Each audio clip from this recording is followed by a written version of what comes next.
One of the greatest changes that's happened to the face of the earth has been the development of agriculture. Not only has this led to transformation of large tracts of land, conversion of forests into grasslands, conversion of swamps into grasslands, and conversion of grasslands into more simple forms that are basically fields of a specific grass. But this has also directly led to a massive increase in human populations. As it turns out, the three major grains, wheat, rice, and corn, account for most calories eaten by humans around the world. What this means is that without these three grasses, the earth could not support the billions of people that we have now. However, with them, we can. And in fact, most of the efforts of modern agriculture to really increase production have centered on these three grasses and ways to get even more production out of a particular field in order to feed even more people. A lot of this has been the Green Revolution that began in the 1960s and continued until fairly recently. However, what we're interested in today is really what happened a long time ago, the origin of agriculture and the evolution of it that's happened since then. If we stop and think about the word agriculture, it literally refers to the cultivation of fields of grass. So when we talk about agriculture, we're not really talking about the general sense that we kind of have in the modern world, where it's kind of any crop that you might happen to grow.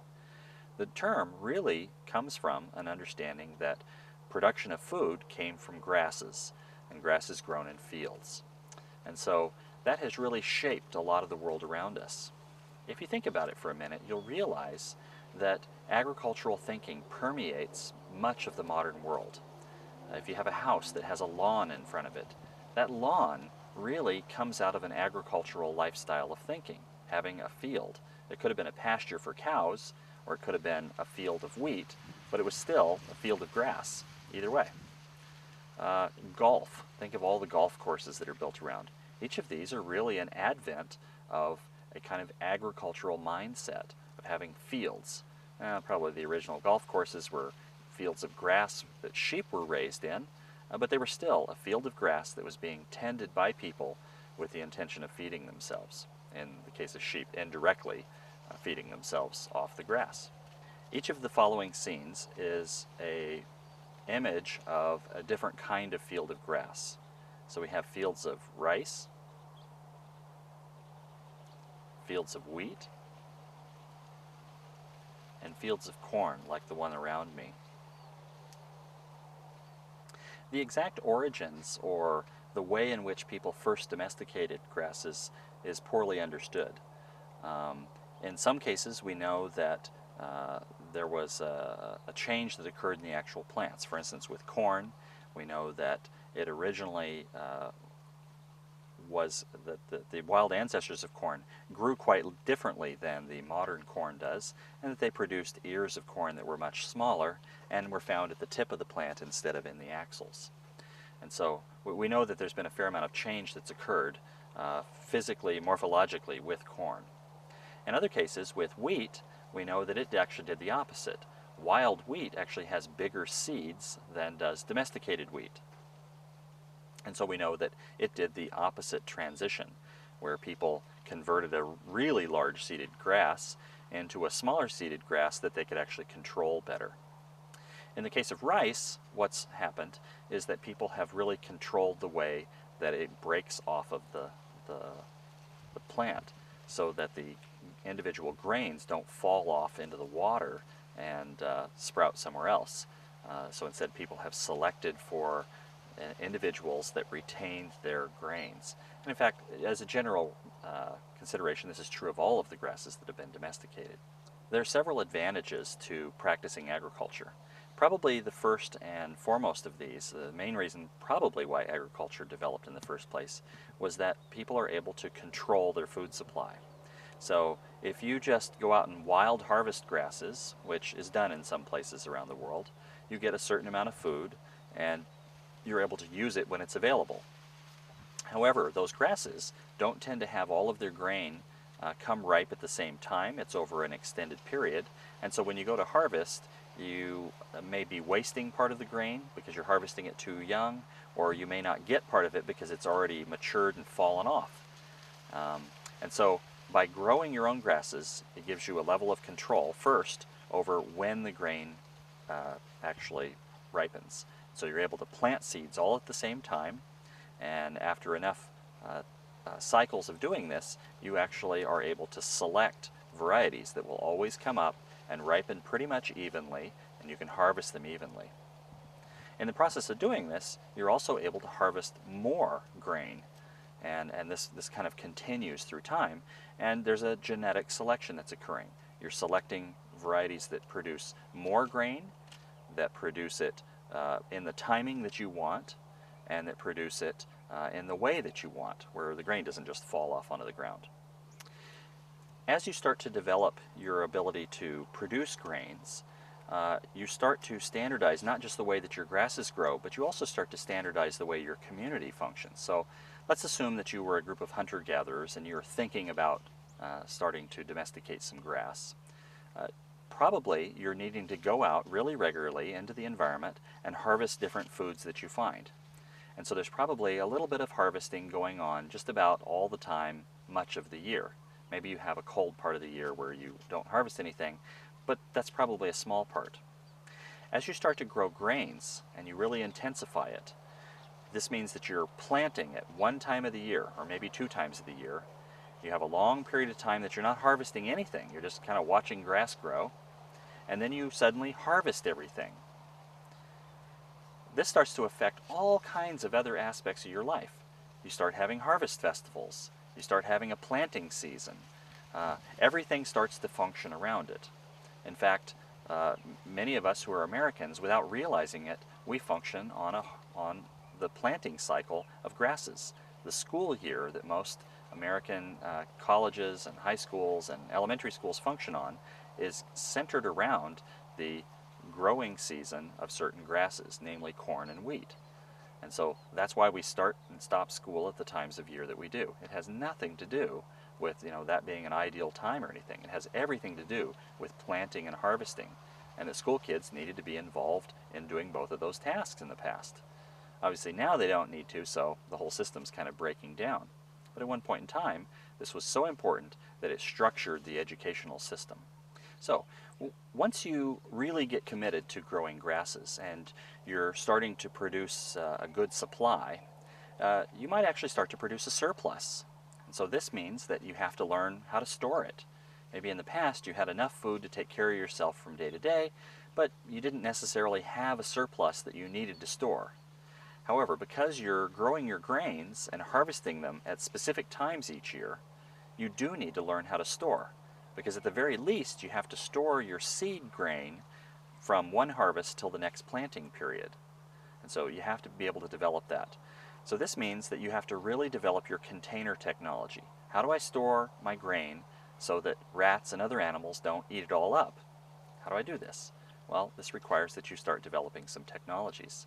And in fact, it probably turns out that many aspects of modern science and of things that we think of as being the kind of modern scientific way of thinking about things probably hold their origins in the thinking of people who were trying to figure out, how do I keep rats from eating my grain?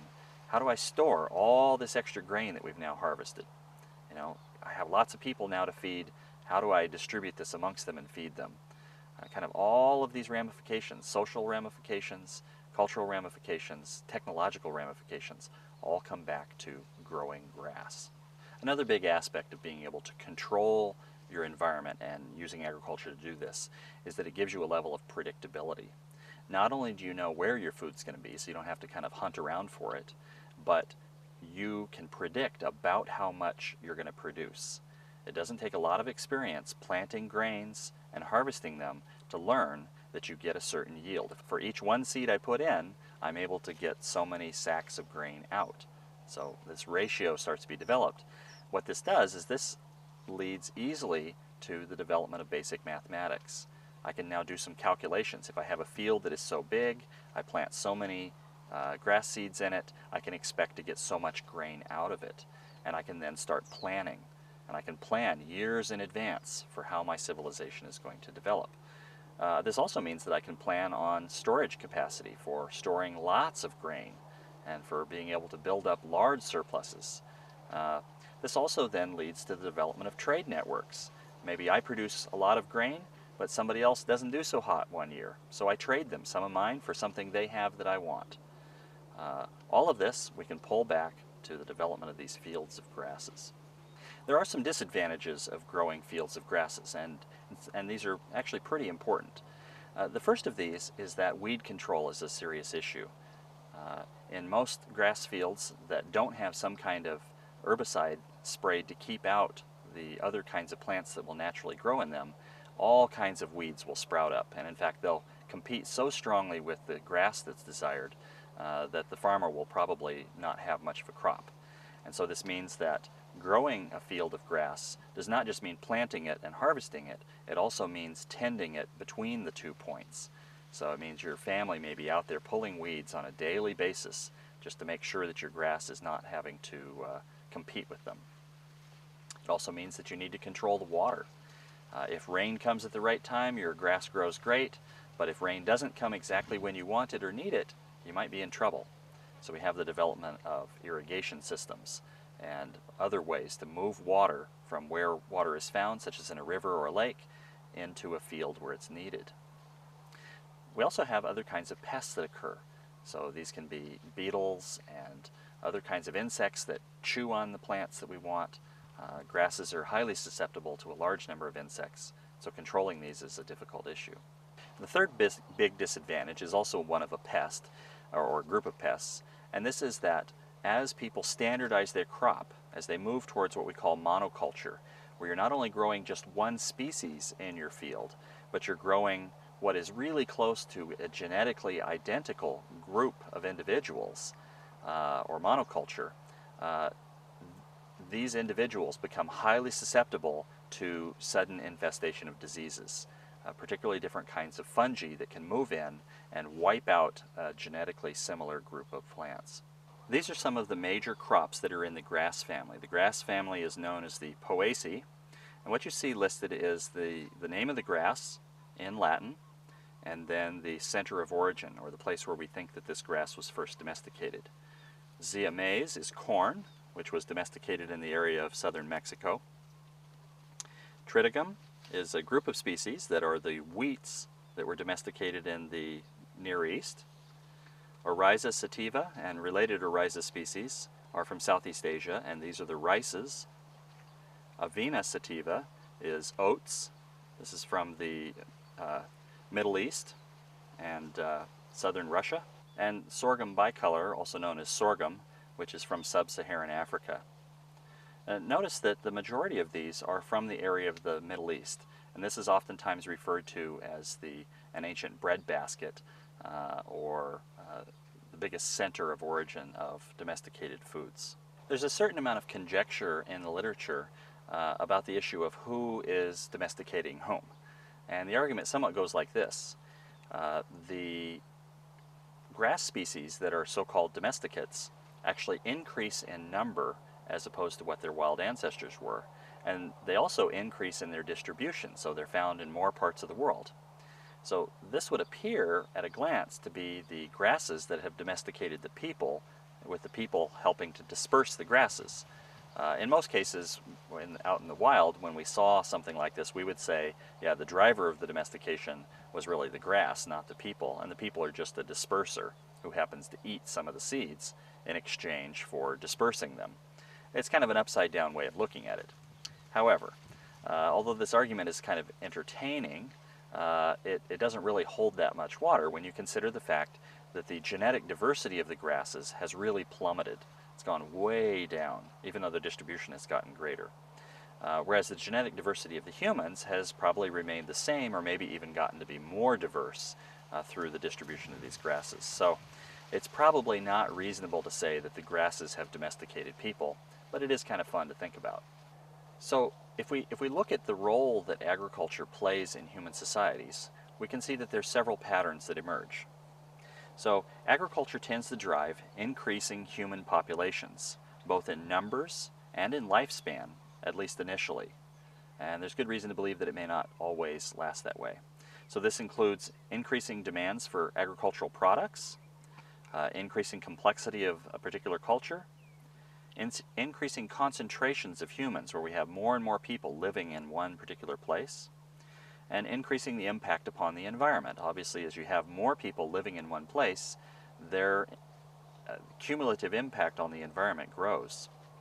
And the final piece of this step is that there's a greater dependence upon agricultural products themselves.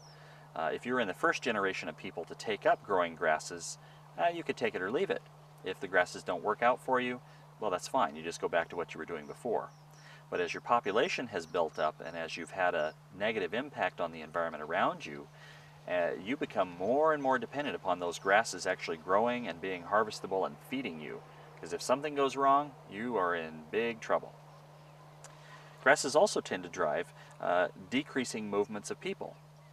So we find that there's decreasing demand for wild foods. People aren't needing to travel out into the environment as far from home or as often. There's decreasing social movement potential. People become tied to a piece of land.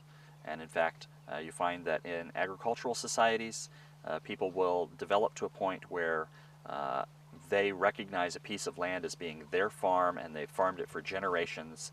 And there may be a generation or two that goes by with people not traveling more than a mile or two from that particular farm, living their whole life tied to that particular piece of land that is producing grass seeds for them to eat. There's decreasing dispersal of family units. So not only are individuals tied to a particular farm, but the family itself is tied to a farm and may begin to only interact with people on adjacent farms and not go very far away.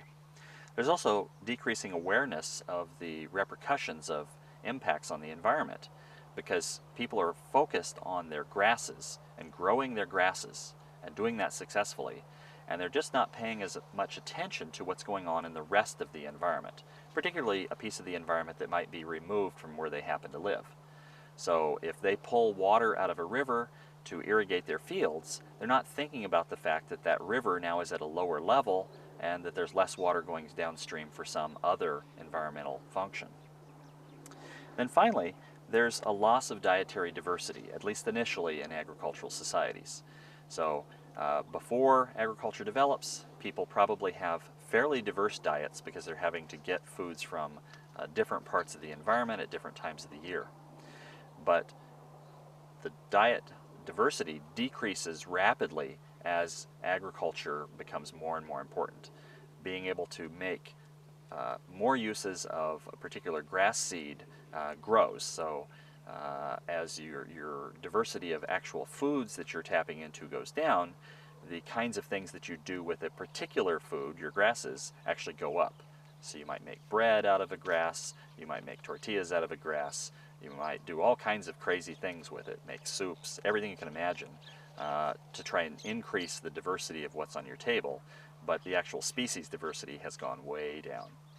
So there's a number of cycles. I've already mentioned a couple of these cycles that start to occur, particularly social cycles, but there's also cycles that emerge that relate to longer periods of time. So not just the annual cycles of planting and harvesting, but the human responses to long-term environmental cycles such as weather patterns and things such as this. Some of the ways that we see people responding to long-term environmental variations is they may develop better storage systems so that they realize that every 6 or 7 years they get a drought and therefore they plan, and so for 5 or 6 years they store up, and then for that drought year they're okay. As long as people are able to predict the environmental variation, they tend to be okay. They tend to figure out a system for working with it. What's not so easy to deal with is when an environmental disaster hits and people had not planned for it. And in fact, probably many of the great dispersals of people that have happened in the past have occurred when an agricultural system that was up and running and was working really smoothly suddenly hit a speed bump, such as a long-term drought.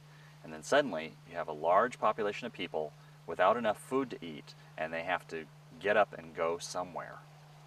And the interesting thing about this is not so much that they get up and go somewhere, but it's what they do when they get wherever it is they go to, which is they set up more agriculture just like they left behind.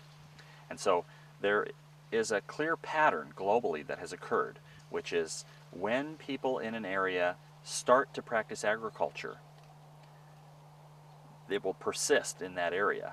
And then when they move to a new area, in most cases, they will continue to practice agriculture.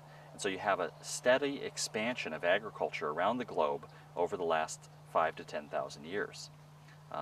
There's only a couple of examples where an agricultural people actually reverted to a hunter-gatherer situation, but these are really kind of unusual, and there's a lot of good reasons why they happened. A big influence that agriculture has had on development of cultures is that agriculture puts people within a community in a situation of having to make certain kinds of decisions about how they're going to specialize in their activities. So, one possibility is for everybody in a community to do the same task and develop a social system that allows them to work together in order to most efficiently do something. Maybe it's farm, maybe it's tan leather, maybe it's raise horses, maybe it's beat metal into pots. Whatever it is, a community can all work together to do a particular task. And that's one way in which specialization occurs. Now, that particular brand of specialization is really only functional if there are trade partners that this community can establish, meaning that there's multiple other communities that are each specializing in something else, and they're able to trade together, and therefore everybody comes out benefiting. The alternative to this is to have specialization happen within a community, within a culture. And this is what happens most commonly in smaller islands where people have no choice. There's not really the possibility to trade with other communities, and so it means that there needs to be specialization within the community. So you may have one person who's a healer, one person who's a farmer, one person who's a fisherman, but you have some specialization that occurs, and then people are able to trade the bounty of their activities with each other. There's good reason to believe that prior to the development of agriculture, there was actually very little specialization, other than that there's some evidence that there might have been specialization between men and women, and that this has persisted into modern times to a certain extent. Some scholars believe that when people develop agriculture and a civilization associated with agriculture, it puts them in a situation where, as their population expands, they reach a point where they have to do one of two things in order to continue to expand and grow. And this is, they either have to learn how to trade and develop functional trade systems, or they have to practice warfare. And people look at it as being an either-or situation, but there's probably a lot of good examples where people are doing some of both. They're fighting with somebody and they're trading with somebody. Whether or not this is true, I don't know. But a lot of this probably relates to the way that particular cultures develop, whether they develop as specialists or whether they've become generalists. So if they develop intracultural variation, where within their particular culture they have lots of variation in skills and trades, then they don't particularly need to have somebody else to trade with, and therefore warfare might be an easier option for them. If they develop where they're highly specialized and they must trade with others to survive, then the idea of warfare probably becomes very distasteful, because you might be fighting with your trade partner, and this is obviously not a good situation. You know, it's just not going to help you and it's not going to help them. So some people have argued that the development of specialization within cultures is a model that's actually more functional in the long run for world peace, and the development of generalization within cultures or self-sustaining communities is actually, although it appears great, is actually a model that leads towards isolation and potentially warfare or other kinds of conflict.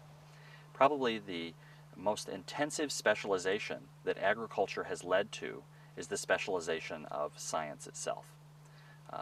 it's very easy to trace the roots of modern science to agriculture, and specifically to cultures that grew crops of grains. The next issue to consider when we're thinking about the impacts of agriculture in human society is the ways that agricultural systems, and particularly the selections of kinds of plants or kinds of grasses being used, affect human diet, and therefore reflect the interrelationship between the setting of the culture and the diet. The first issue is that the primary agricultural crop usually is the staple of the diet that people are depending upon. So it's providing most of the calories and probably even most of the nutrition within a particular culture.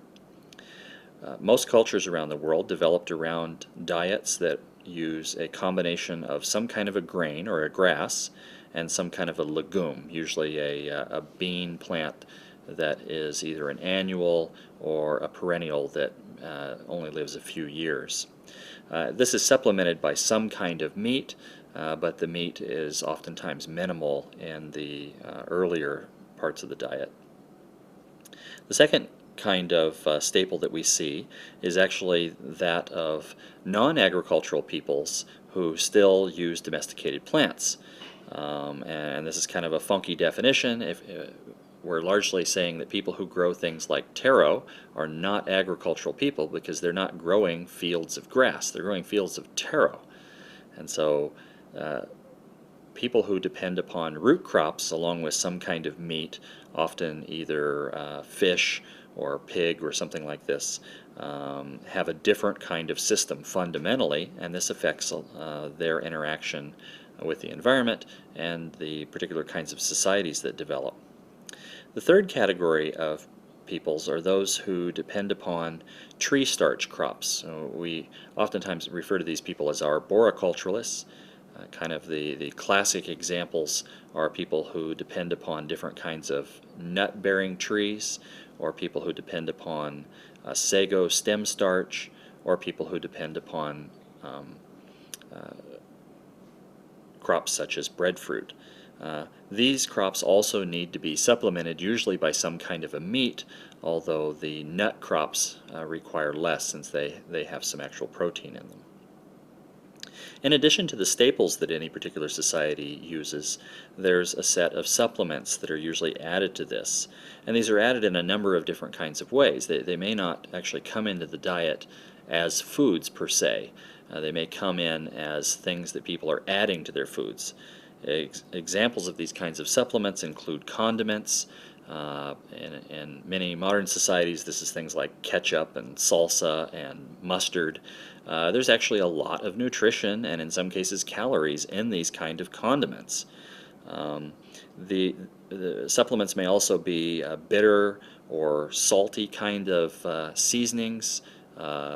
Lihing is a kind of example of this. Or they may be herbs that are added, onions and garlic, things like this, that add additional nutrition to the diet. And then thirdly, we have confections, so different kinds of candies that people prepare. And in many cases, people are adding plant materials to these, so they're not just sugar, but they're sugar with some flavorings, and those flavorings may actually have nutritional and caloric value beyond the calories that are found in the sugar itself.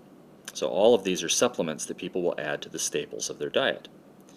The third category that we have that people use as part of their diet is that of ritual foods. These may be foods that are eaten at specific ceremonies. They may be foods that are eaten at certain times of the year, such as a harvest festival. You may make certain kinds of foods that take lots more work that you may not eat the rest of the year round. There's lots of different instances where specific kinds of ritual foods are prepared and eaten, and in some cases it's been shown that these foods are more than just providing nutrition. They're providing something else that's important within the diet. It could be protection from diseases. It could be that they serve a social role of bringing people together and resolving issues. Lots of different things that these kinds of ritual foods can contribute to that go beyond calories and nutrition. And then the final category is foods that are taken specifically as medicines. This includes a wide array of food materials, everything from chicken soup and orange juice and other kinds of things that are eaten when you are not feeling well, to plants that are eaten as part of meals and are specifically only eaten when you're not well, and are not necessarily part of the diet otherwise. When we break down any particular diet, we can break it down in one of two ways. We can either break it down using a system that is logical to the culture that we're talking about. So, for instance, most Americans grew up being taught about a food pyramid, and this food pyramid is really only logical if you eat kind of a standard American diet, and if you think about the foods in the cultural way that Americans do. This is actually not the way that human physiology works. Human physiology breaks the dietary constituents up into several categories: starches, proteins, fats, vitamins, and minerals, and it absorbs and uses these pretty much based upon these particular categories. So a biologically based food pyramid would be based upon these 5 features, not based upon things like breads and meats and fishes, or some other category that really is logically a cultural system that certainly works well for a particular culture, but doesn't necessarily work well when you cross from one culture to another. And so the comparative use of food pyramids is rather weak at best. There are several dietary considerations that relate to the environment where agriculturalists happen to be living. So the first is that there needs to be a suitability or appropriateness of the dietary constituents to the environment in which people live. So this means that you may want to grow wheat in the tropics, but wheat may not want to grow in the tropics itself. Conversely, you may want to grow corn in northern Alaska, but corn may not be very happy growing there. And so, the crop that's used needs to be suitable to the environment, and so do each of the other elements of the diet. Now, obviously, in the modern world, people are able to compose their diet out of foods that are drawn from all around the world. But of course, this is only a very modern phenomena. You don't go back too far in time before people had to depend upon crops that were either grown where they lived or fairly near to where they lived. Otherwise it just wasn't really feasible. There's also some more fundamental limitations of the environment. This could include period of daylight, it could include daily temperature averages, growing seasons, amount of rainfall, frost periods, lots of other issues that come into play that deal with the environment that place a limit on the kind of diet that any particular people in a culture can have. Thirdly, foods oftentimes need to cross over and serve as medicines, and so this may put some constraints. If you only have a given amount of space to grow your agricultural products, you may need to dedicate some of that space to production of medicinal plants, and some of these medicinal plants may or may not be compatible with the grasses that you're growing. So if you have herbaceous medicinal plants, they're not likely to shade your grasses. If these herbaceous medicinal plants grow well on the edge of a field, then they are fairly compatible. If these herbaceous medicinal plants need to grow in a swamp or something, then they're less compatible with the grassland environment in which your staple is growing, unless you're a people that are not living in grasslands.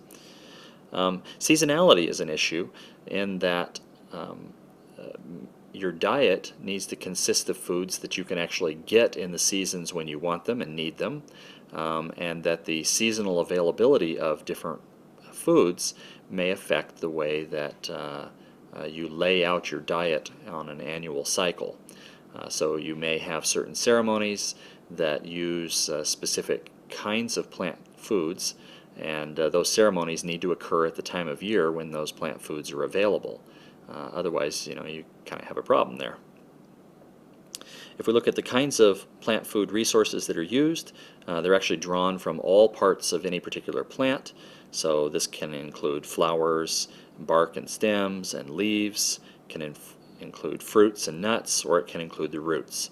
So if we look across the range of plants that are used, they're drawn from all parts of the plant. However, if we look at the primary grasses that are grown for agriculture, we see that it's pretty much only one part that's really used for most of the food, and that is the fruit, or we talk about the large seeds, they're grains. These are really the fruit of these grasses.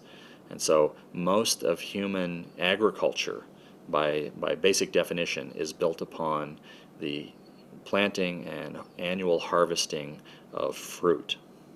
Another consideration that's really important to think about when we're looking at an ethnobotanical perspective of diet is that there are certain cultural expectations as to what an appropriate diet consists of. And this has three fundamental elements. The first is palatability. People in each culture develop a certain palate. They have things that taste good to them and things that do not taste good. And these are not necessarily universals, although there are some general patterns for human behavior. For instance, humans as a general rule are drawn to things that are sweet and tend to move away from things that are strongly bitter. However, there's very, very clear and obvious exceptions to both of those. What are the norms within a culture? What is considered to be a normal kind of diet and food? And what is the basic physiology of people within a culture? As it turns out, there are some subtle differences in the physiology of humans around the world. Not all of us are exactly alike. So if we go back to palatability, what is it that tastes good to you? Well, each of us grows up in a family where we are taught this is something that tastes good and that is something that tastes bad. And so we kind of grow up with that in mind. We don't necessarily know why that is. Oftentimes, people are taught that the food of their own society is really great. It tastes really good. And the foods of other cultures are not so great. Or there may be a pecking order where the foods of culture A, of which you're a member, are considered to be good. The foods of culture B are considered to be better than the foods of your own culture. They're kind of the exotic thing that you look for, and the foods of culture C are considered to be terrible and something to be avoided. And once again, there doesn't seem to be a very clear pattern across human society as to which cultures are considered to have good food and those which are considered to have bad, although it is often reported that food from England is considerably bad, at least to most people. And food from France is considerably good, or better for most people. Now, I don't know where these kinds of biases come from, but you hear these kinds of reports. The second is the issue of dietary norms, and I can illustrate this easiest by giving you an example. When probably about 10 years ago, I took my father on a trip to the island of Rotuma, and we went and lived and worked there for quite a few months. And when we first arrived there, we were treated to kind of a fancy welcoming meal, and then after a day or two, things kind of settled down into the normal routine of life. And we would get up in the morning, and there would be some fresh fish that had been fried up that was caught in the evening before, and we would eat some taro with this that had been pulled the day before. And then later on in the day, we would eat a little more fish and a little more taro. And in the afternoon, we'd go pull some taro, and in the evening, we'd go catch some fish, and late at night, we'd eat some fish and some taro. And after this went on for 3 or 4 days, my father turned to me and he said, "You know, don't these people know what you're supposed to eat for breakfast? You should be eating some cereal with milk," and something like this. And he was just joking, but what he was really expressing was the cultural norm that he had grown up with and that I had grown up with that was different. Your body, frankly, does not know what foods are appropriate to be eaten at one time of the day or at the other. However, your culture does. So, my mother's generation would say eating pizza for breakfast is crazy. There's something wrong with you. My generation said eating pizza for breakfast is the ideal. However, the human body doesn't care one way or the other. It just breaks it down into carbohydrates and fats and proteins and a few vitamins and minerals and absorbs them that way. And it doesn't particularly care what form they come in, whether they come as taro and fish or if they come as pizza or cereal and eggs. So the point of this is that each culture has a set of norms that they expect. They expect to eat meals at certain times of the day, and they expect those meals to consist of certain kinds of things. And when they consist of something else, people think something's wrong. Somebody's violated the norms of that culture. The easiest way to think about this is that if you eat a meal in a particular restaurant that's of a particular food, let's say Thai food, there's certain kinds of foods and tastes that you expect to find. If you eat a Japanese meal, you'll eat something that tastes different and is organized different. And it doesn't make one better than the other, it just makes them different. And these are based upon a set of cultural expectations as to what's normal. The final issue of physiology relates to the fact that there are some minor differences across human populations. Probably one of the most well-known physiological differences is that some people are lactose intolerant. This means that they are not able to digest the lactose sugar that's so commonly found in milk, and they're not able to digest it particularly as an adult, although they are able to digest it as a baby usually. Other people have favism, which is an allergy to certain kinds of beans, and lots of other kind of minor dietary differences that represent human physiology. Obviously, if you're from a population that has one of these variations, your diet is in some way constrained, or you have a dietary opportunity. And so this plays into what the expectations are for an appropriate diet in your society. Kind of in conclusion, if we think about the way that diets are changing, there's several things that we see happening at the global scale. The first is that the rise of the so-called 7-Eleven diet is really becoming a global phenomenon and less of an American phenomenon. And this really represents the kind of dumbing down of food, where people are buying high-calorie concentrated foods that are prepared probably in a poor way and use lots of preservatives to keep them from going bad, and then they are able to get them cheaply and quickly. And so it's kind of the ultimate fast food. And it's pretty widely accepted that these diets are not terribly healthy things. The combination of carbohydrates, fats, proteins, minerals, and the like are coming into your body in inappropriate ratios, and these lead to all kinds of problems such as diabetes and weight problems and lots of other serious issues. People are increasingly using more processed versus fresh foods. There's a growing cultural distance from production, so people are oftentimes eating many foods that they recognize regularly, but they couldn't tell you where in the world they came from. And oftentimes they couldn't even recognize the plant they come from if you showed it to them. Increasingly, we use more and more domesticated plants and fewer wild plant sources. And the diversity of plant products that we use actually has a variable level of change that's occurring. So at a base level, increasingly we get our protein from legumes such as peanuts and soybeans. In fact, you find peanuts and soybeans in the vast majority of products for sale in America. And at the same time, we are getting our starches primarily from the grains that we've already mentioned. And the diversity of other sources of starches and proteins is going down. However, the availability of fresh fruits and vegetables is actually going up, so there is some hope in there.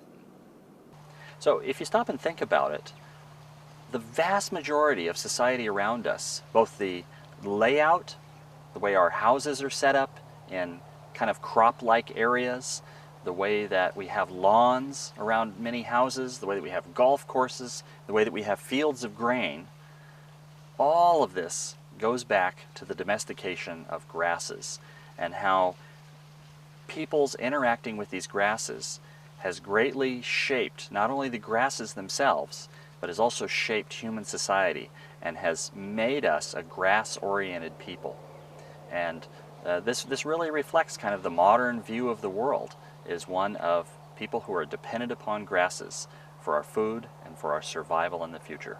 In conclusion, we can see that the fields of grass have dramatically changed the way that humans see the world. They have shaped the kinds of diets that we have, and they have shaped the kinds of environments in which we live. And all of this feeds back on us into determining what we think is an appropriate part of our diet and what our expectations are.